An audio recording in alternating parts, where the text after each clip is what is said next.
আসসালামু আলাইকুম প্রিয় শিক্ষার্থী বন্ধুরা, আশা করি সবাই ভালো আছে। এখন আমি তোমাদের সামনে হাজির হয়েছি অনুক্রম ও ধারা অধ্যায়ের অনুশীলনীর 7-এর রোমান সংখ্যা 4 নম্বর অঙ্কটি নিয়ে। এখন আমি 7-এর রোমান সংখ্যা 4 নম্বর অঙ্কটি সমাধান করব। ওকে, প্রথমেই আমি লিখে নেব, দেওয়া আছে 7-এর রোমান সংখ্যা 4।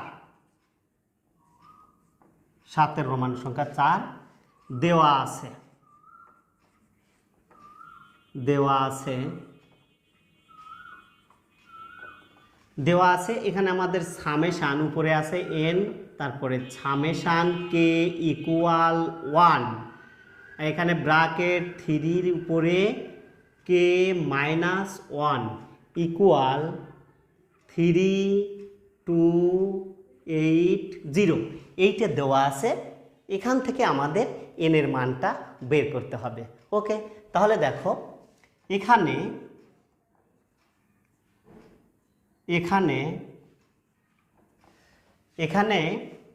আমরা এই 3 to the power k minus 1 এ কে এর মান বসিয়ে পাই,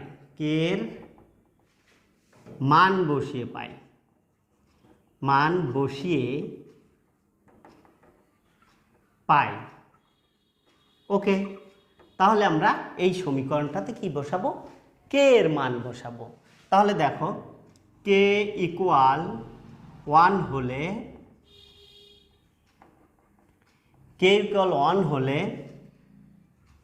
3 ব্র্যাকেট কে এর মান হলো 1 মাইনাস 1 ইকুয়াল, তাহলে দুটো যদি কেটে যায় তাহলে কি হয়, 3-র উপরে পাওয়ার 0 হয়, তার মানে এখানে হবে কত, 1।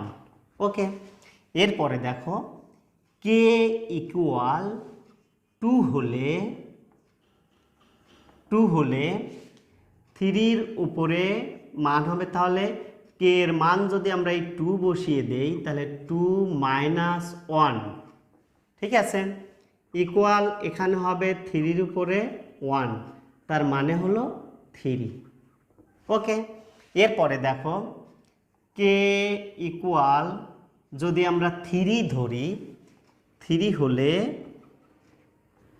তাহলে 3-র উপরে কে এর মান, এই কে এর মান কত, এখানে আমরা কত ধরেছি 3 মাইনাস 1 ইকুয়াল, তার মানে 3-র উপরে স্কোয়ার যদি আমরা দেই তাহলে কত হবে, 9।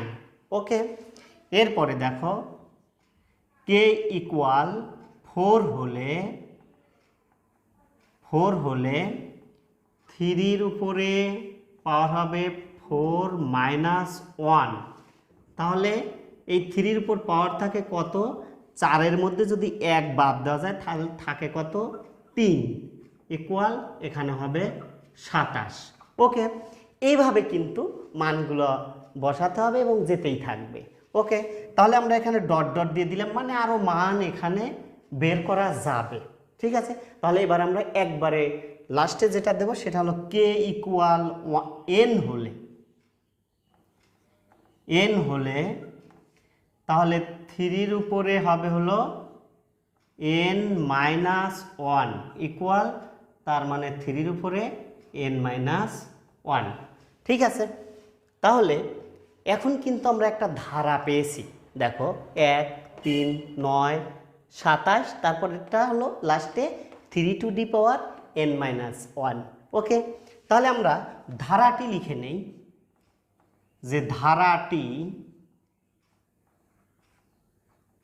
ধারাটি প্রথমটা আছে 1 যোগ 3 যোগ 9 যোগ 27 যোগ dot dot dot dot dot dot এবং লাস্টে প্লাস পেয়েছি কত, 3n মাইনাস 1। ওকে, তাহলে আমরা এই ধরনের একটা ধারা কিন্তু পেয়ে গেলাম। এখন কথা হলো, ধারা কিন্তু দুই ধরনের, একটা সমান্তর ধারা আর একটা গুণোত্তর ধারা। সমান্তর ধারাটা কি, সমান্তর ধারা হলো যে কোনো একটা পদের সাথে তার আগের পদের বিয়োগফল সবসময় সমান হবে। যেমন এই 3-র সাথে 1 বিয়োগ দিলে কত হয়, 2, 9-এর সাথে আবার এই আগেরটা তাহলে আমি বিয়োগ দেব, 9-এর সাথে যদি 3 বিয়োগ দেওয়া যায় হয় 6। ওকে, তারপরে আবার এই 27-এর সাথে যদি আমরা 9 বিয়োগ দেই হবে কত? 18। তার মানে বিয়োগফলগুলো কিন্তু সমান হচ্ছে না, অতএব এটা সমান্তর ধারা নয়। তাহলে আমাকে বুঝতে হবে যে এটা অবশ্যই তাহলে গুণোত্তর ধারা। এবার গুণোত্তর ধারা মানে হলো যে কোনো পদকে তার আগের পদ দিয়ে ভাগ করলে ভাগফল সবসময় সমান হবে। এইবার দেখি, তাহলে 3কে যদি 1 দ্বারা ভাগ দেওয়া যায় তাহলে কিন্তু 3 হবে। আবার 9কে যদি 3 দ্বারা ভাগ দেই তাহলে হবে 3। আবার 27কে যদি 9 দ্বারা ভাগ দেওয়া যায় তাহলে হবে 3। তার মানে বোঝা যাচ্ছে এটা গুণোত্তর ধারা। ওকে, তাহলে আমরা লিখতে পারি প্রথম পদকে আমরা এ দ্বারা প্রকাশ করি। প্রথম পদ এ ইকুয়াল কত আছে এখানে? 1। ওকে, এরপরে দেখো সাধারণ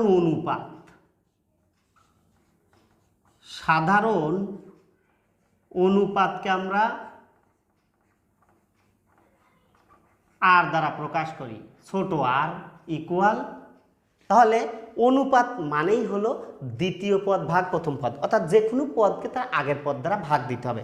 তাহলে আমরা যদি এই 3কে আমরা এই 1 দ্বারা যদি ভাগ দেই তাহলে দেখো 3 ভাগ 1, তাহলে কত আসলো? এখানে 1 দ্বারা ভাগ দিলে কিন্তু 3 পাওয়া যায়। ওকে, তাহলে 3টা আমাদের কিন্তু 1-এর চেয়ে বড়। তাহলে এই শর্তটা আমরা লিখে রাখলাম, কারণ এটা আমাদের দরকার হবে। এরপরে দেখো আরেকটা জিনিস দেওয়া আছে হলো সমষ্টি SN। সমষ্টি SN কিন্তু আমাদের দেওয়া আছে কত? 32, 80। তাহলে আমরা এখানে লিখে ফেলবো সমষ্টিটা হলো, অর্থাৎ গুণোত্তর ধারার সমষ্টিকে আমরা SN দ্বারা প্রকাশ করি 32, 80। ওকে, এইবার যেহেতু আমার সমষ্টিটা দেওয়া আছে তাহলে আমরা এবার সূত্র প্রয়োগ করব। সূত্র প্রয়োগ করতে গিয়ে দেখছি যে এখানে সমষ্টির গুণোত্তর ধারার সমষ্টির সূত্র কিন্তু দুটো আছে। একটা হলো আর এর মান যদি 1-এর চেয়ে বড় হয় একরকম হবে, আর আর এর মান যদি 1-এর চেয়ে ছোট হয় তাহলে আর এক রকম হবে। তাহলে এখানে দেখা যাচ্ছে আর এর মানটা হলো 1-এর চেয়ে বড়, তাহলে আমরা এই সূত্রটা প্রয়োগ করব, অর্থাৎ আর এর মান 1-এর চেয়ে বড়। তাহলে এখানে আমি লিখতে পারি যে প্রশ্ন মতে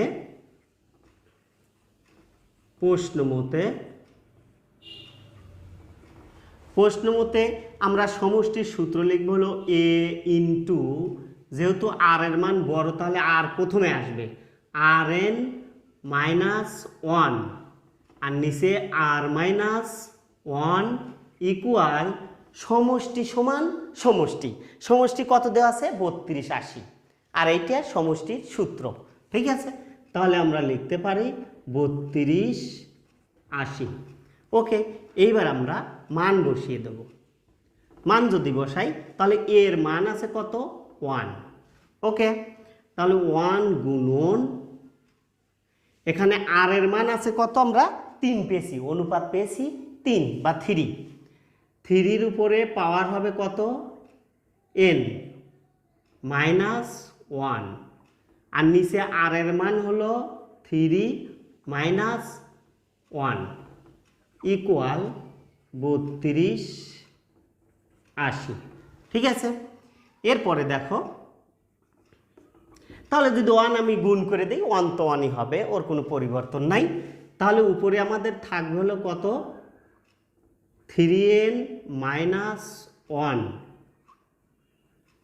ডিভাইডেড 3-এর মধ্যে যদি 1 বাদ দেওয়া যায় থাকে হলো 2 ইকুয়াল 32, 80। ওকে, বা এখানে আমরা কি করব? আড়াআড়ি গুণ করব, অর্থাৎ এই 2টাকে এই 32, 80-র সাথে গুণ করে দেব। আর উপরে যা আছে তাই আমরা প্রথমেই লিখে নিলাম, অর্থাৎ 3n মাইনাস 1 ইকুয়াল, এখন 2 দ্বারা যদি 32, 80-কে গুণ করি তাহলে হবে 65, 60।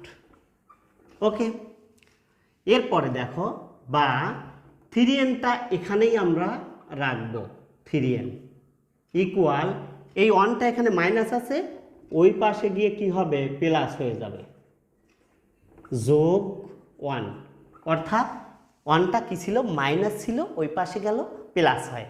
ওকে, এরপরে দেখো 3n